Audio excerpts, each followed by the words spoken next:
নমস্কার বন্ধুরা, সুমিতা রান্নাঘরে সবাইকে স্বাগত। আবারও চলে এসেছি তোমাদের সাথে নতুন একটা ভিডিও শেয়ার করতে। আজ তোমাদের সাথে শেয়ার করব চিকেন ভর্তার রেসিপি। চিকেন ভর্তার রেসিপি একবার হলে বাড়িতে ট্রাই করে দেখো, খেতে খুব ভালো লাগে। আর আমি চিকেন ভর্তাটা বানানোর জন্য দেখো আমি সলিড চিকেন নিয়েছি। চিকেনটা ছোটো ছোটো করে কিউব করে কেটে পরিষ্কার করে ধুয়ে নিয়েছি। এবার মাংসটাকে কিছু মশলা দিয়ে মাখাবো। তার জন্য আমি দিয়ে দিচ্ছি আদা রসুন বাটা, হলুদ গুঁড়ো, লবণ, আর দেব লঙ্কা গুঁড়ো, আর দেব জিরে গুঁড়ো, আর দেব হাফ চামচের মতো ধনিয়া গুঁড়ো। এবার সব কিছু দিয়ে মাংসটা একটু বেশ ভালো করে ম্যারিনেট করে নেব।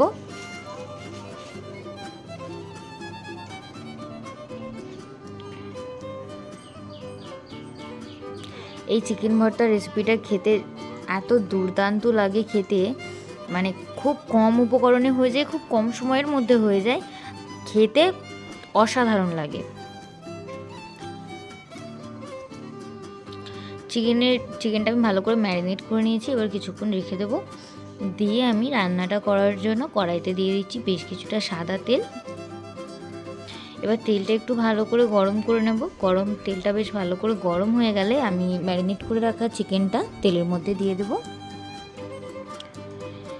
দিয়ে গ্যাসের ফ্লেমটা একটু লোতে রেখে দেবে। দিয়ে মাংসটা বেশ ভালো করে একটু ভাজা ভাজা করবে। মাংসটা কিন্তু এই তেলেই পুরোটা সিদ্ধ করে নেবে, আর এক্সট্রা কোনো জল দেবে না। মাংস থেকে যে জলটা বেরোবে সেই জলেই মাংসটা বেশ ভালোভাবে সিদ্ধ হয়ে যাবে।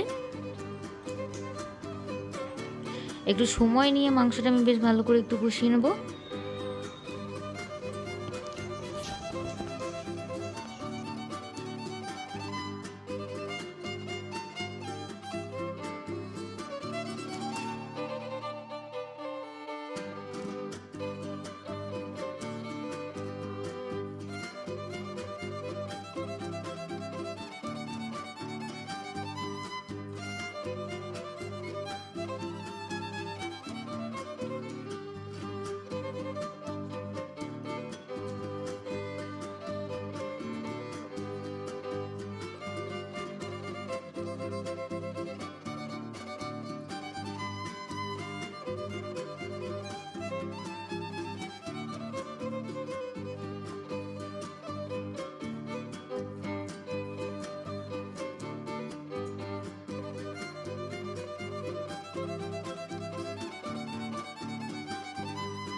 দেখো মাংসটা বেশ ভালো করে আমি ভেজে নিয়েছি। মাংসটা ভালোভাবে সিদ্ধ হয়ে গেছে, আর মাংসের একটা সুন্দর কালারও চলে এসেছে।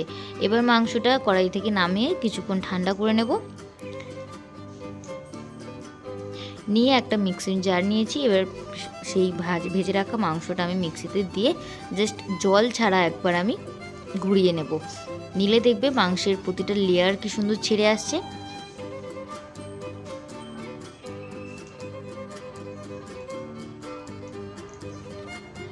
দেখো মাংসটা মিক্সিতে জাস্ট একবার আমি একটু মিক্সিটা চালিয়ে ঘুরিয়ে নিয়েছি। মাংসটা কত সুন্দরভাবে লেয়ারগুলো ছেড়ে এসছে।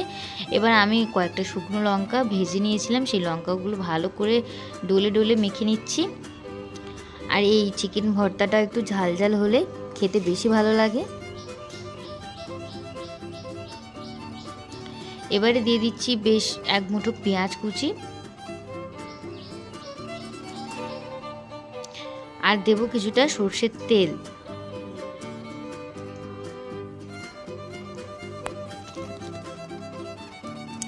দিয়ে এবার সবকিছু বেশ ভালো করে একটু মাখিয়ে নেব।